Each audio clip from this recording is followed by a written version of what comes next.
शेख मेरा सवाल ये था कि मेरी अम्मी का कुछ महीनों पहले भी वफ़ात हो गई थी, अल्लाह उनकी मग़फ़िरत करे। जी, तो आमीन। अगर मुझे जाना है उनके कब्र मतलब दुआ हुआ करने, तो हम तो कहीं भी कर सकते हैं, लेकिन अगर उनकी कभी याद वग़ैरह आए तो उनके कब्र पे जाके उनके लिए दुआ हुआ करना, तो इस बारे में ज़रा रहनुमाई कर दीजिए। जी शेख। देखिए अल्लाह के नबी सल्लल्लाहु अलैहि वसल्लम ने कब्रों की ज़ियारत की इजाज़त दी है, बल्कि उसकी तरगीब दिलाई है। लेकिन ये ज़ियारत ऐसी नहीं होनी चाहिए जिसके लिए आपको कहीं सफ़र करके जाना पड़े। अगर आपके गांव में पास में ही कब्र है तो उसकी ज़ियारत की इजाज़त है, बल्कि उसकी तरगीब दी गई है। अल्लाह के नबी सल्लल्लाहु अलैहि वसल्लम की हदीस है, कुन्तु नहैतुकुम अन ज़ियारतिल क़ुबूर अला फज़ूरूहा, कि मैंने पहले कब्रों की ज़ियारत से मना किया था, लेकिन अब वो हुक्म मनसूख होता है, कब्रों की ज़ियारत करो।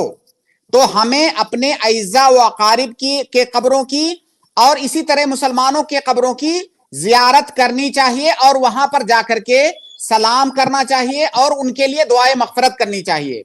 लेकिन ये याद रहे कि जब आप कब्र की ज़ियारत करें तो वहां पर आप ना तो अपने लिए वहां पे दुआ करेंगे, खास अपने लिए दुआ नहीं करेंगे। दूसरी बात, कब्र वालों से कुछ नहीं मांगेंगे। कब्र वालों से कुछ मांगना तो शिर्क है। अगर कब्र पर जाकर अपने लिए कुछ मांगते हैं अल्लाह ताला से तो ये बिदात है, और कब्र पर जाकर के कब्र वालों के लिए अल्लाह से कुछ मांगना ये सुन्नत है। तो इसकी रियायत करते हुए हमें कब्र की ज़ियारत करनी चाहिए।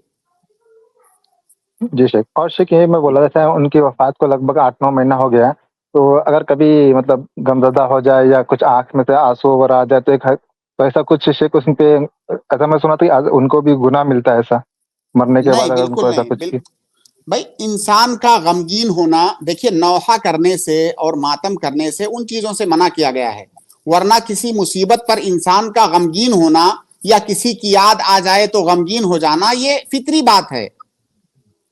और इसमें अगर मान लीजिए कोई आदमी नौहा करता है पर जो कि मना है, कोई मातम करता है अपने किसी मैयत पर जो कि मना है, तो इससे कब्र वाले को क्यों अजाब होगा?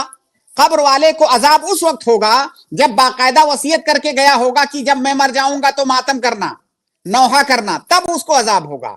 अगर उसने ऐसा कुछ नहीं कहा है तो उसका क्या कसूर है? तो वो जो हदीस में है, जो एक हदीस है कि कब्र वाले को सजा दी जाती है, अजाब होता है नौहा करने या मातम करने पर, ये उस सूरत में है जब वो बाकायदा वसीयत करके इसकी जाए।